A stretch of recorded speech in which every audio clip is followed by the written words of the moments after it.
Hi and welcome. I'm Dr. Doni Wilson, and this is How Humans Heal. I'm so glad you're joining me today for this episode where I'm going to be talking about self-care, and I'm going to be talking about what it is to go on a retreat. So the thing is, I've been noticing that term self-care being used way more lately, and I'm excited about that. I think that's a good thing, but I also think it helps to talk through what is really self-care, what does that mean to us, and how can it benefit our health, as well as what is a retreat and how can that benefit our health. So what do you say? Let's look into it some more. So I also want to look into these related to what we've just experienced in the pandemic and now post-pandemic. What did we learn about self-care and taking breaks during the retreat, during the pandemic, and how is that going to influence how we take care of ourselves now that the pandemic is really past? So I want to start by just talking about self-care. What is it? And a lot of times I think we refer to it as just from a basic level is taking care of ourselves, which ultimately we do every day anyway, right? We get dressed, we eat, we brush our teeth, we go to sleep. Some of this is our essential self-care and daily activities. This is actually something that's monitored when someone has a brain injury or other kind of injury in their life. One of the ways we evaluate how well they're functioning is how well they can do their self-care. So that's kind of a basic sense of what it is. And I think that now we're hearing about it a lot because for many years, probably decades actually, self-care was downplayed. The messaging was a lot about putting the emphasis on paying attention and taking care of others, and less so about taking care of ourselves. We were taught that self-care was pampering or kind of a bonus, an extra, even potentially someone who's being lazy or just sitting on the couch eating bonbons, right? Would be kind of like, is that what self-care is?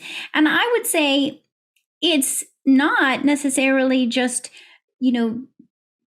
doing these pampering activities. It's more than that. It's really about doing the activities that are going to help you experience the essence of taking care of yourself, which involves self-compassion and self-prioritization of your time and your resources to do what it is that not only that you want to do, but what would be beneficial to your health. And so I think we're starting to see self-care used more in that way, as a way of understanding what is it that we can do to take better care of ourselves. Because ultimately, we are the ones to take care of ourselves. We have other people in our life, but when it comes down to it, really the main person we can each depend on for our health and our wellness is ourselves. And so I think more and more people are realizing that and realizing, wow, if I'm not filling my own cup, so to speak, if I'm not taking care of myself in terms of even just the basics of food and water and shelter, if I'm not able to prioritize that, then I'm not going to be able to help anyone else. And so even if our goal is to be able to serve others and help others, we first need to make sure we're taking care of ourselves. And even beyond just the essentials of food and water and shelter, there's many other aspects of taking care of ourselves that can really change our health. Because what research shows us is the people who do a better job of taking care of themselves, they actually have longer and healthier lives. So if you're listening in and you're like, yeah, I want a longer and healthier life, then I encourage you to start evaluating your current level of self-care and thinking about how you might want to improve it. Now, I always like to come at everything with a sense of acceptance and unconditionality, because I believe that if we're as soon as we have a high expectation of ourselves, as soon as we're being hard on ourselves or judging ourselves, even for a lack of self-care, now we're just piling stress on top of stress. So I want to warn you against that. If you find this critical voice saying, oh, I'm not doing enough self-care in a critical voice kind of way, then I encourage you to take a breath and let that critical voice set aside and come back to your more loving, compassionate voice that's saying, hey, yeah, I deserve and I want to take better care of myself. And it's not in opposition to what somebody else is doing. It's because you're choosing it for yourself. And so automatically, the prioritization of self-care involves a shift in our mindset related to our communication with ourselves, that we accept that we are humans. We accept that we do need taking care of. We're not robots. Even if we were robots would probably need some care also. But we're not robots, we're humans, and humans have a built-in stress response system. We don't even have to try to have a stress response. Our bodies are automatically going to respond to stress, and our bodies will attempt to recover from stress also. But the problem is that we tend to have lives where we keep on choosing into stress. It's way easier for us to, and more familiar to, be under a constant state of stress. And we are not taught that we need to counterbalance that with anti-stress. And so I encourage you to just notice, are you feeling in your life like you might not even feel stressed per se, but if you just know that your day is busy from the minute you wake up to the minute you go to sleep, and you start to think about, wow, do I actually have time to do things beyond the basics? Do you actually have time to make sure you're getting at least 7.5 hours of sleep? Do you have time to go to a grocery store or at least order food online that's healthier for you? Do you have time to do activities like journaling, gardening, dancing, playing music, singing, spending time with friends and family? You have time for those things, which sometimes, if we're not doing self-care, we might be perceiving those things as frivolous, or maybe we just decide we're only going to do those things when we're on vacation or when it's a holiday. But the problem with that strategy is that, first of all, holidays and vacations don't come along that often. It's not every week. And so we're often depleting ourselves, waiting for this finally having a vacation. Or when we finally do get to our holiday or vacation, it's also stressful. How many of you have been on a vacation or gone to a holiday event and then you're more exhausted when you return and you're like, now I need a vacation from my vacation, right?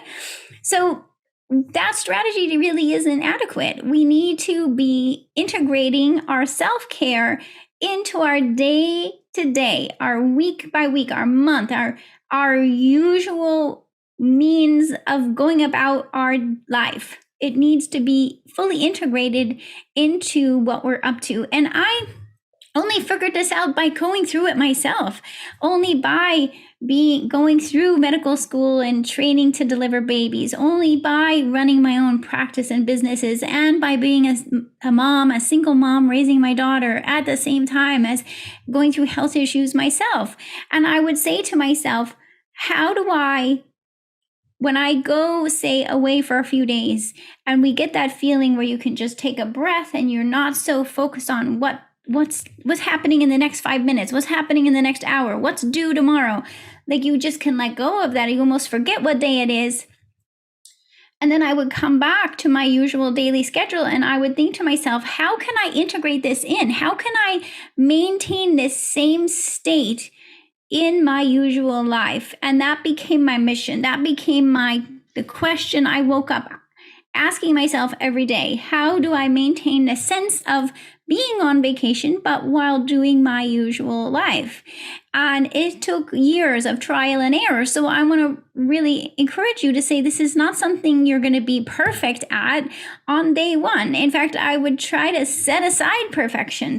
If you find yourself trying to be perfect, go, no, this is not about being perfect. This is about being human. This is about listening to your body, trying things, noticing how it feels, trying it different the next day, Notice how that feels. And you fine tune it little by little by little over time.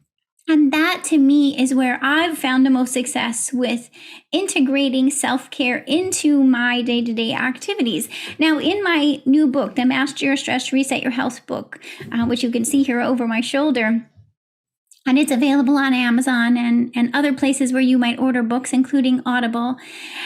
In this Master Your Stress book, there's a whole section where I talk about self-care and hundreds of research studies that tell us that self-care benefits our health. Very specific forms of self-care I'm going to go into in more detail.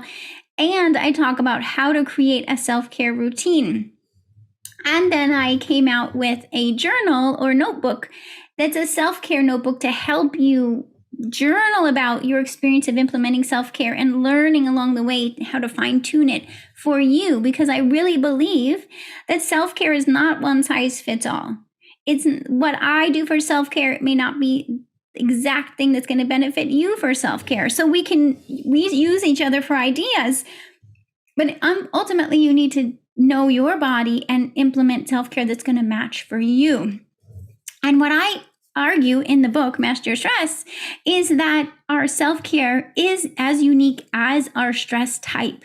Our stress type is the pattern that our body falls into when we're under constant stress.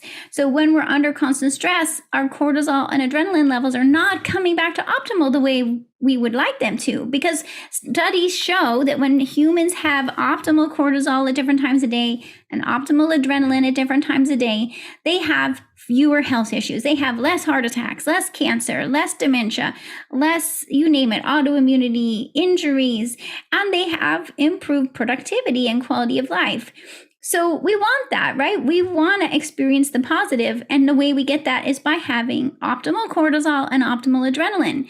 When we're under constant stress, even if we don't feel stressed, we still can get our cortisol and adrenaline thrown off track. And when cortisol is either too high or too low, that creates your stress pattern, or what I refer to as your stress type.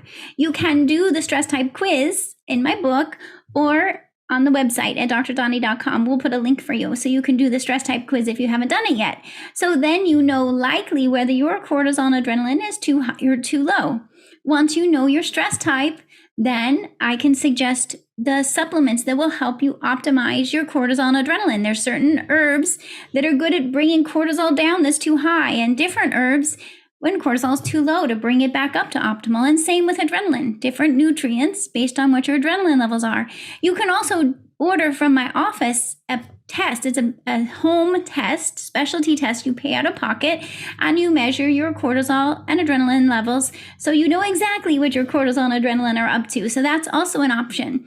And once you know your stress type, then you can use your supplements to get it to optimal, and you can fine tune your self-care based on your stress type. Again, it's not one size fits all. Now, I use the acronym C.A.R.E to help us fine tune and really go into detail about how do we take better care of ourselves. C is for clean eating.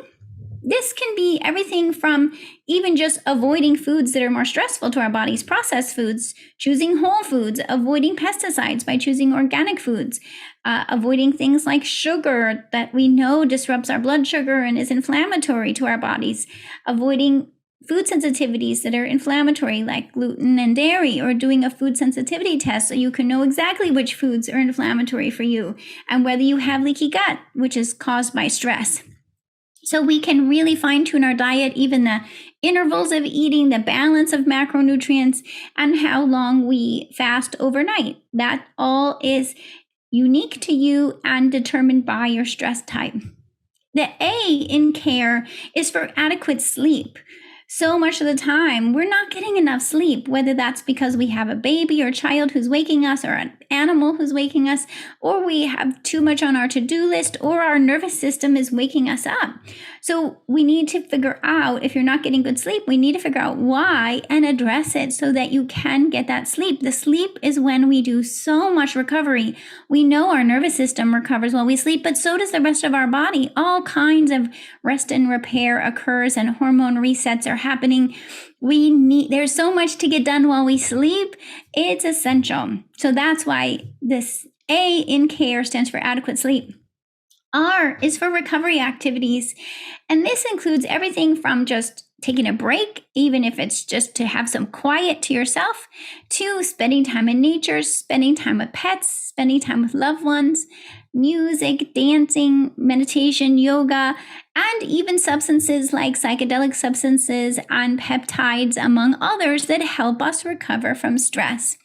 The E in C.A.R.E stands for exercise. Here again, it's a matter of choosing what's the right type and duration and time of day for you to exercise based on your stress type. Because any of these C.A.R.E activities, actually, if we overdo it, then we could actually be causing more stress. That's right. There's such a thing as too much of a good thing. So even if exercise is good, but we overdo it, we're now raising our cortisol and causing more stress in our bodies. Even if having a fast overnight is good, if we fast for too long, that could be a stress on our bodies. So many things that we think about and we know are good for us, but if we do too much, it is the opposite effect. And this is something that's referred to as the Goldilocks principle, which is, it's very tempting for us to choose black or white, right? We want to go for, and we always think that more is better. We were somehow taught that more is better. And actually, when it comes to stress recovery, more is not necessarily better. We need to find just the right amount, just like Goldilocks, right? She could go, is this too small? Is this too little? Is this too much? What's just the right amount for your body, which is unique to you, for you to experience stress recovery instead of additional stress. And so I argue that it's about self-care, but it's also about self-care based on your stress type and your unique body and the stress you've been exposed to in your past and the way your body responds to stress. So I encourage you to read the book, the Master Your Stress book, so you can learn all about this in more detail. Something a lot of people don't know is that too much stress can actually create an abundance of health problems like high blood pressure, high blood sugar, anxiety, migraines, insomnia, even fertility issues. This is because high stress puts your adrenal glands on overload. They release cortisol and adrenaline, which controls your digestion, hormones, immune system, energy, focus, and even your emotional response. So how can you beat stress when you don't know where to start? That's why we have a free 7-day stress reset program. It's designed to help support weight loss, digestive healing, and hormone balancing. It includes support for integrating self-care, daily tips come to you by email and video, gluten-free, dairy-free meal plans, as well as grocery shopping lists, journal pages, and more. This free program will help you beat stress and put you on the path to wholeness in your body. Get your plan now for free at drdoni.com. I wanted to mention, again, the studies related to taking breaks, because I want to go into talking about what is a retreat and why would we even choose a retreat. You see, even if you think about it in a standard work day, we're required to take breaks. Even at school, children are required to have a break or a recess, right? Or a lunch break.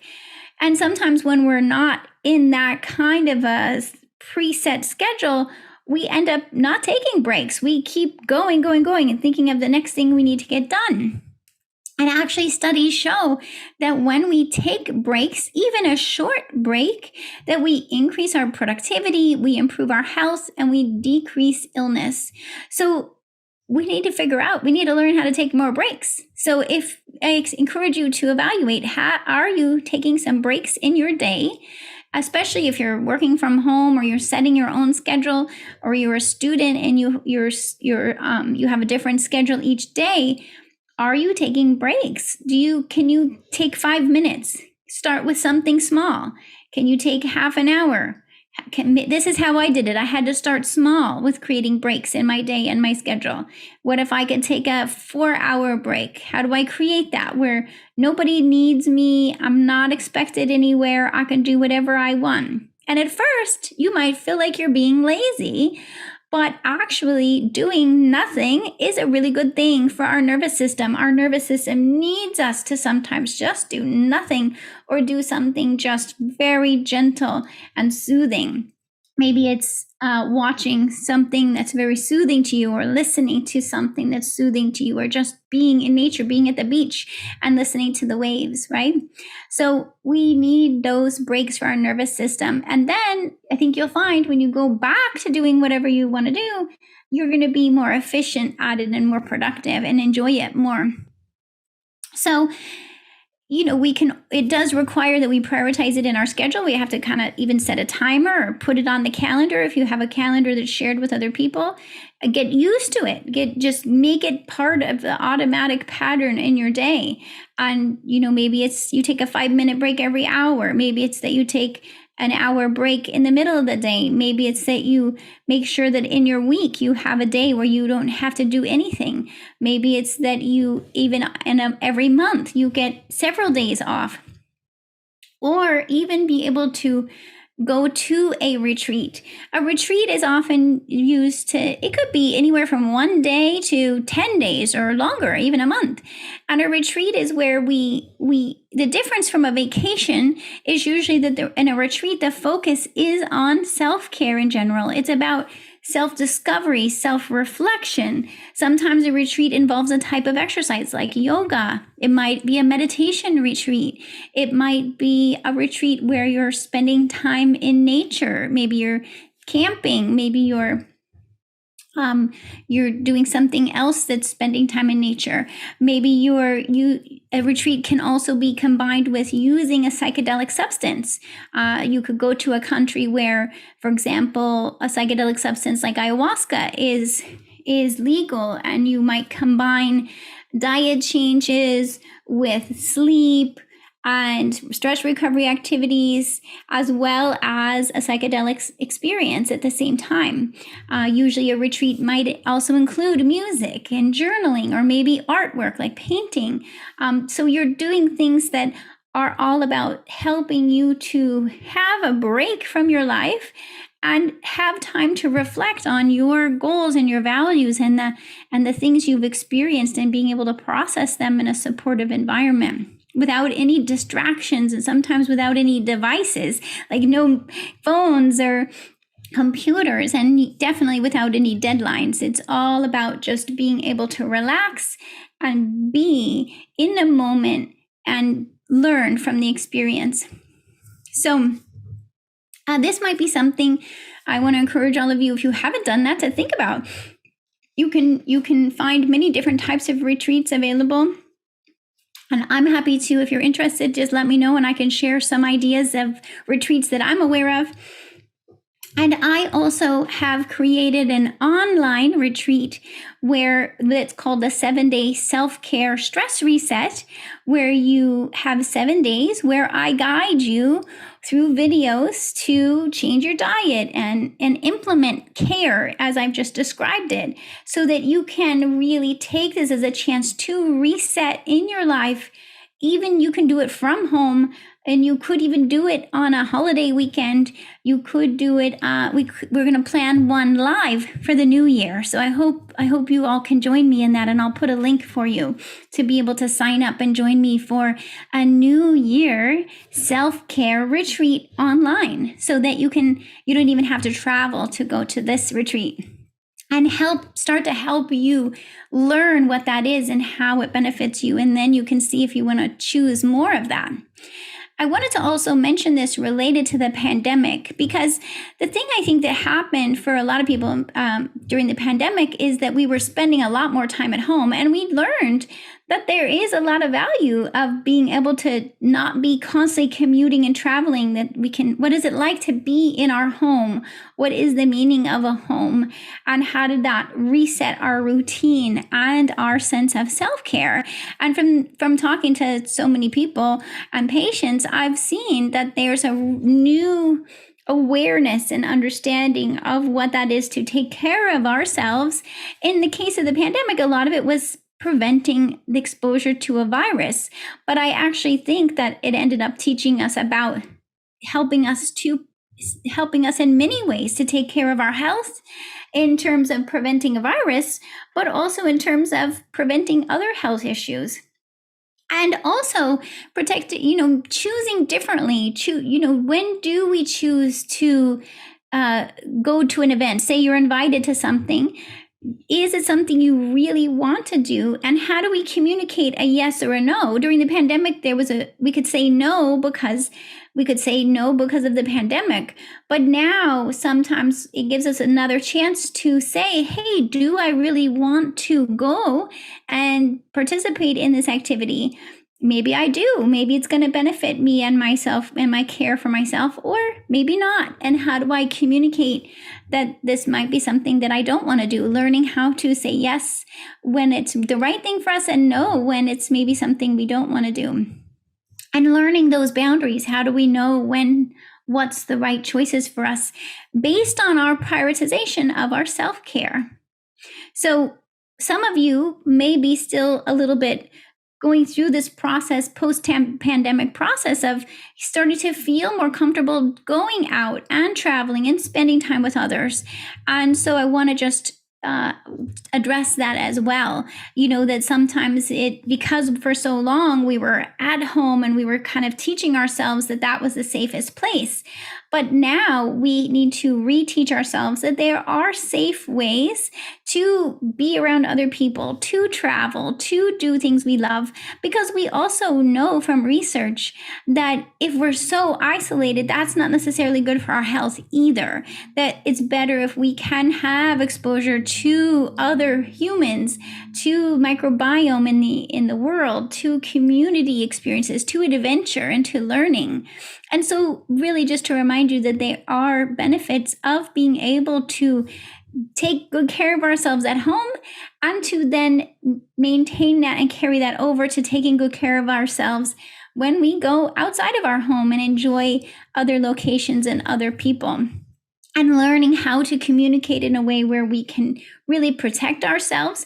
We can, by eating healthy, by getting good sleep, by taking the supplements that help us with stress recovery and supporting our immune system and exercising, right? We're taking good self-care. So then when we do go out into the world and have experiences with other people and other places, it can actually add to the benefit of our life and the benefit for our health.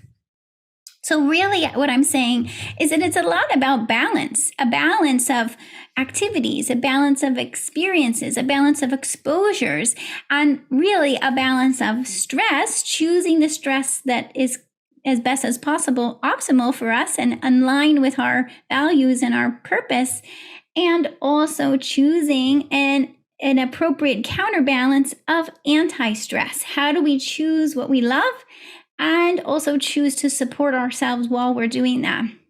And again, it's not something we've learned before. It's not something you should expect to do perfectly starting day one. It's not easy to achieve balance, but I do believe that that's the goal. The goal is to practice self-care and practice being ourselves, choosing what we love to do, communicating with others about it, and learning each day how to find that balance. It's about a practice of self-care.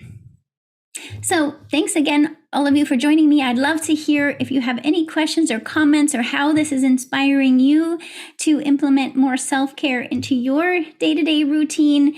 And please like and follow and subscribe to my newsletter so that you'll hear from me with the next episode. I can't wait to share more with you. Take care. Thanks for listening to How Humans Heal. If you liked this episode, leave a rating and a review. And for more resources, visit drdoni.com.